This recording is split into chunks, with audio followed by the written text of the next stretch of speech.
तो नमस्कार, कैसे हैं आप सब लोग? उम्मीद है शानदार, जिंदाबाद, जबरदस्त होंगे। और संडे के बाद अगर हमारे चेहरों पे मुस्कान आई है तो आज आई है बच्चों, और ये ऐसी मुस्कान है जो शायद अब पहले कभी शायद आई हो। तो बच्चे, इतनी खुशी हुई है कि वास्तव में इतना एक्साइटमेंट कभी होता नहीं है। मेरे को कभी बहुत ज़्यादा एक्साइट होते आप नहीं देखोगे, लेकिन आज जब पेपर लीक की खबर सुनी तो वास्तव पेपर भर्ती परीक्षा रद्द की बात सुनी तो जो एक्साइटमेंट था वो चरम पे था। और ऐसा लग रहा था कि जो बच्चे इको गार्डन में बैठे हैं उस हर एक बच्चे को गले लगा लूँ।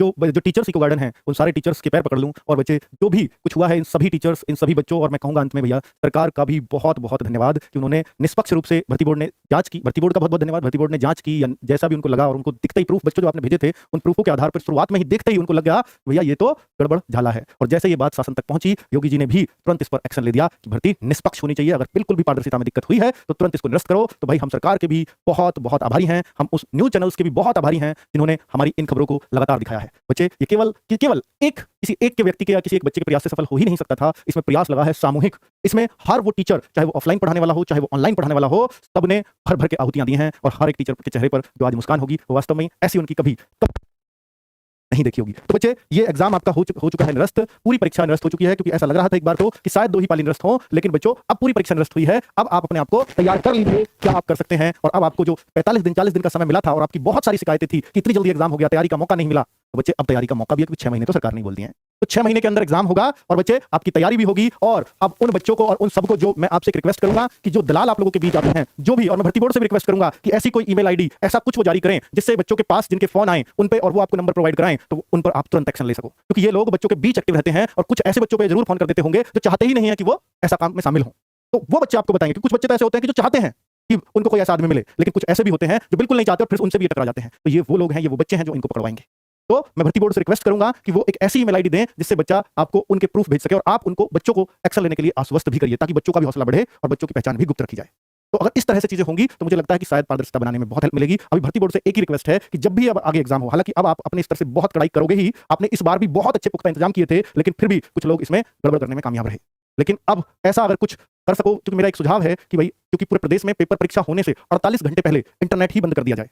किया जा सकता है, क्योंकि 50 लाखों का बच्चों के भविष्य का सवाल है कम से कम। तो इसमें अगर आप 48 घंटे पहले पूरे प्रदेश का इंटरनेट बंद कर दें तो शायद मुझे लगता है कि जो चीजें ऐसे ही फालतू में वायरल होती हैं, या जो ऐसे लोग होते हैं जो चंद पैसे में पेपर बेच रहे थे टेलीग्राम वगैरह पे, वो सब चीजें ऐसे ही बंद हो जाएंगी। और ये मेरा सुझाव है, आपके पास बहुत ज्यादा बुद्धिजीवी लोग हैं, आप उनसे जरूर सलाह मशवरा करेंगे ही मेरे कहने के बाद। मैं कहूं या ना कहूं, क्योंकि ये आपकी प्राथमिकता निश्चित तौर पर होगी। तो अब ये एग्जाम ऑनलाइन होगा, ऑफलाइन होगा, हाइब्रिड मोड में होगा, ये सिर्फ आप ही तय कर सकते हैं। लेकिन इन बच्चों का फ्यूचर आपने बचा लिया है इस बार, उसके लिए हम बारंबार आपका धन्यवाद करते हैं, क्योंकि ये आपने ऑफिशियल गृह विभाग से आ गया है और हमारे माननीय मुख्यमंत्री जी का भी ट्वीट तुरंत आ गया है। तो इनको भी हम हाथ जोड़ के धन्यवाद करते हैं कि इन्होंने साफ साफ बोला है कि आरक्षी नागरिक पुलिस के पदों पर चयन के लिए आयोजित परीक्षा 2023 को निरस्त करने तथा आगामी 6 माह के भीतर ही पुनः परीक्षा कराने के आदेश दिए हैं। परीक्षाओं की शुचिता से कोई समझौता नहीं किया जा सकता। युवाओं की मेहनत के साथ खिलवाड़ करने वाले किसी भी दशा में बख्शे नहीं जाएंगे, यही तो हम चाहते थे। उनमें डर होना चाहिए। ऐसे अराजक तत्वों के खिलाफ कठोरतम कार्रवाई होनी तय है, ये विश्वास भी इन्होंने हमें दिला दिया है। तो बच्चे, इससे बेहतरीन बात हमारे पास कुछ नहीं हो सकती, क्योंकि हमारे प्रदेश के मुखिया जी उस तरह के हैं कि जो बिल्कुल जीरो टॉलरेंस की नीति अपनाते हैं, और जिस तरह की बात की है वो उन्होंने साबित भी आज किया है। बहुत बहुत धन्यवाद, बारंबार धन्यवाद करने का मन करता है, क्योंकि बच्चों, ये सभी मैं बोल रहा हूं कि अगर आपका मुखिया इस तरह के होंगे तो ही ऐसे फैसले आने संभव है। ठीक है, और आपने जिस तरह से चीजों को प्रदर्शित किया है वास्तव में आप भी उस बधाई के पात्र हैं। और बच्चे, ये सारी खबरें, इको गार्डन में जाना, टीचर्स का जाना, आपके साथ रहना, और बच्चों ने जिस तरह से अपनी आवाज को बुलंदियों से उठाया है, तो वो वास्तव में ही उसके लिए शब्द नहीं है किसी भी टीचर के पास। और बच्चे, ये 6 महीने के अंदर परीक्षा पूरी तरह से निरस्त हो चुकी है, 6 माह के अंदर एग्जाम होगा। तो अब क्या हो सकता है, आरडब्ल्यूए 6 माह के अंदर एग्जाम। आपने पहले भी आरडब्ल्यूए पर बहुत भरोसा दिखाया था, और मैं, क्योंकि बहुत सारे बच्चे चाहेंगे कि ये कह रहे होंगे, ये सोच रहे होंगे कि सर आपको तो पैसे कमाने का एक बार और अवसर मिल गया, तो मैं आपको बच्चे ये यकीन दिलाता हूं कि हमारा कोई नया बैच नहीं आएगा। आपके लिए जो खाकी बैच था आपका, ये आपके एग्जाम तक इसकी वैलिडिटी रख दूंगा, चाहे 6 महीने में हो चाहे साल में हो, आपके लिए वैलिड ही रहेगा। और बच्चे, ये आपके लिए आरडब्ल्यू हमेशा करता आया है। ये खाकी बैच एग्जाम तक अभी आपको इसकी वैलिडिटी मिलेगी, चाहे एग्जाम कभी भी हो, और दूसरा कोई बैच नहीं लाऊंगा। इसी बैच से आपका सिलेक्शन होगा, और इसी बैच से अगर ये स्वच्छतापूर्ण पेपर होता, अगर ये पेपर बिल्कुल साफ सुथरा होता, तो इस बैच ने दिखा दिया था कि भैया इसमें पेपर में क्या क्या मिला है। इन टीचरों ने साबित कर दिया था कि किसी की पढ़ाई से कुछ भी बाहर नहीं गया है, लेकिन बच्चों का इस पर ध्यान ही नहीं था किसका पढ़ाया हुआ आया नहीं आया, क्योंकि एक चीज परेशान कर रही थी कि मैं पढ़कर 220 नंबर लेके आया हूं, वो बिना पढ़े 270 लेके आ गया है। बच्चे, वो चीज खत्म हो गई है, और अब स्वच्छतापूर्ण पेपर होगा। इस बात का हम विश्वास कर सकते हैं भर्ती बोर्ड पर, क्योंकि उन्होंने भी चीजें बहुत झेली होंगी। 50 लाख लोगों का एग्जाम कराना आसान बात नहीं है बच्चों, बहुत प्रशासन की मेहनत लगती है, बहुत सारा पैसा भी गवर्नमेंट का खर्च होता है। आप ये कहते होंगे कि हम 400 रुपए हमने दिए हैं गवर्नमेंट को, तो अपने फॉर्म के 50 लाख बच्चों ने 200 करोड़ रुपया दिया है। लेकिन आप यकीन मानना, 200 करोड़ से ज्यादा का खर्चा एक एग्जाम में कराने में आ जाता है। प्रशासन को भी पैसे मिलते हैं पुलिस की ड्यूटी के, और बच्चे उनको भी मिलते हैं जो टीचर वहां पर हर बच्चे के कमरे में ड्यूटी देता है, और बहुत सारा स्टाफ लगा हुआ होता है आपके जो पेपर को पहुंचाने करने में। ये सारा स्टाफ, इन सबको गवर्नमेंट की तरफ से पैसा जाता है उस दिन के लिए, उस ड्यूटी के लिए। तो बच्चे, और पेपर छपवाना, प्रिंटिंग प्रेस से ये सारा कंपनी को खर्चा, भाई ये 200 करोड़ आपको लगता होगा कि गवर्नमेंट ने कमा लिए, ये 200 करोड़ आपके ऊपर इससे ज्यादा खर्च हो जाता है एग्जाम कराने पे। और अगली बात तो इन्होंने ये भी की है इसमें कि आपको जो परिवहन का खर्चा है वो भी फ्री दिया जाएगा।